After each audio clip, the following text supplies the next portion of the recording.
Hey, I'm back with another cringecore video, and first I want to talk about donations. So if you follow me on Instagram, you know that I released like 5 B-sides about a month ago, I think, and I was accepting donations for those B-sides through Bandcamp.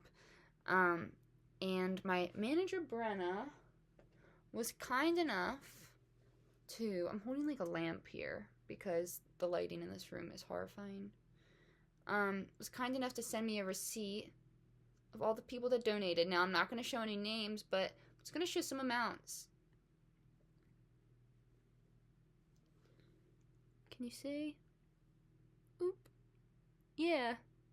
So that's more than I expected, and with my little donation, it came out to be $74.30, and I'm very thankful. So I was going to donate that to this church called Victory Church. It's in Vineland, and they do a food bank every Tuesday, but donating between that unreal time between Christmas and New Year's is not always easy, and I couldn't find anybody to get in contact with about if they were open. I heard online they do it every Tuesday, but I wasn't sure, and I didn't want to buy like $75 worth of food and then get there and there's nobody to give the food to. So I found this organization that I found to be pretty trustworthy after some research. Foodbanks.southjersey.org. You're free to check them out too. And that's my receipt. I wanted to show this partly because I'm really thankful and appreciative that anybody wanted to help me give back a little bit, because I really wish I could have gave back more this year, but being in nursing school and everything, it's not like that for me this year. And so having some support to donate felt really special.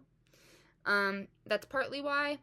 Also, though, I always feel weird donating if I don't know exactly where my money's going. So for the few people that did donate, I thought that might be helpful. And now I'm going to get into a few of my 2026 ins and outs, because I don't think I did a winter favorites video.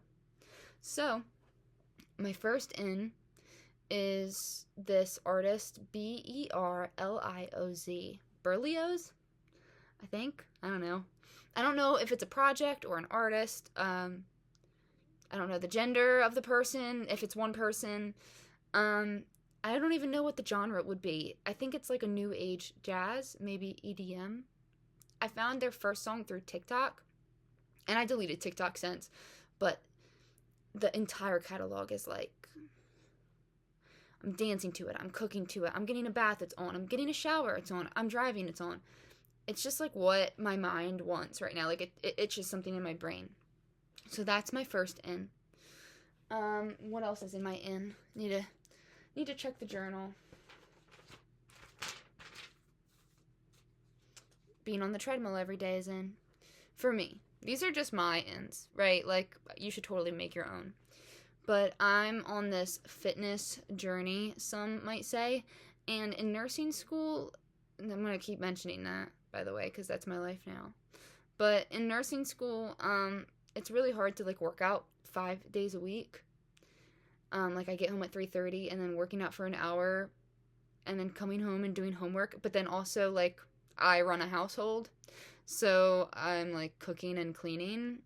Doesn't seem like a lot. I mean, a lot of people do more. But for me, that's a big load. So working out ended up being more stressful than it was, like, stress relieving. Now I'm only going to work out 3 days a week and be on the treadmill for a minimum of half an hour every day. So most days, instead of doing like an hour of weight training, I'm going to just go be on the treadmill for half an hour and call it. And still do weight training, just less, like 3 days a week. Cran apple martinis are in, self-explanatory. Had my first one like a week ago. Setting boundaries is my biggest one that's in. So I already have been starting to do this. It's just a hard lesson to learn. I mean, I feel like this year was testing me to really get comfortable with people not liking my choices, and that's okay. Like, 2025, I made a lot of really big life changes, and not everybody's going to understand. And some people will say they understand and then kind of after a period of time be like, oh, where have you been? You know what I mean? Or whatever the case is. And just being able to say no and, like, stick to it. Like, saying no to shows right now has been really hard. I want to do shows, but now I know myself well enough to know that they're just going to be something that makes me miserable if I feel like I don't have enough time to practice for them.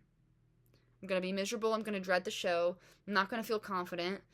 So shows right now are no for me because I know they're not going to be fun. Hanging out with friends won't be fun if I have too much homework to do. Or if I have a test that week. It's not going to be fun for me to hang out with my friends. I'm going to be thinking about the test. So while this period in my life is really a lot, it's also really beautiful because it's teaching me how to say no and how to be okay with that. And the people that are with me at the end will be the people that really care about my future, because that's what this is this year while I'm in school. It's an investment in my future to do the things I love and be around the people I love more. And to kind of be abundant, and not just money, but like joy, you know, like I'll be able to, my work will be helping people. And that's really exciting to me. Okay, some outs. Isolation. Now, I just said setting boundaries. I also think everything in moderation. So just because I'm in school doesn't mean like I'm not seeing people. I'm in the group chat. For example, tomorrow I'm seeing Marty Supreme with some of my closest friends. And I still spent the holidays with my friends. We did a party, went to a New Year's Eve show. So I'm like, I send my friends some like presents in the mail if I can't see them for their birthdays. Things like that are special to me. And just like not isolating myself, you know. Getting drunk is out. It just makes me anxious. Cheaply made furniture. I think I talked about the getting drunk thing, though. Yeah, so nothing's changed there. Like, it's not like I got drunk again. Like, I just decided it didn't work for me a few months ago, and that decision has been really paying off. Cheaply made furniture sucks. I just hate these nightstands I ordered off Amazon, like, 2 years ago. I don't know what made me do that. When we first moved in here, I felt like I needed all the furniture right away. And so I got these cheaply made nightstands for either side of the bed. And they're just fall around. They just suck. So we're going to go to IKEA, I guess. And I don't know if IKEA is much better, but I need something affordable and, like, not cheaply made. And I don't want to have to rummage through a thrift store and, like, hope I find exactly what I'm looking for. In the future, that might work. But for these nightstands, like, I want to be in and out. Lastly, what's out is crying in public. I did it on the subway. I did it on the street. I did it in my car, windows down, Kelly Clarkson up. I did it everywhere. I did it in a restaurant. I'm done. I've had my time. But, yeah, that's my ins and outs for my Cringecore YouTube channel. I would love to know your ins and outs. So message me on Instagram or something and let me know what's been working for you.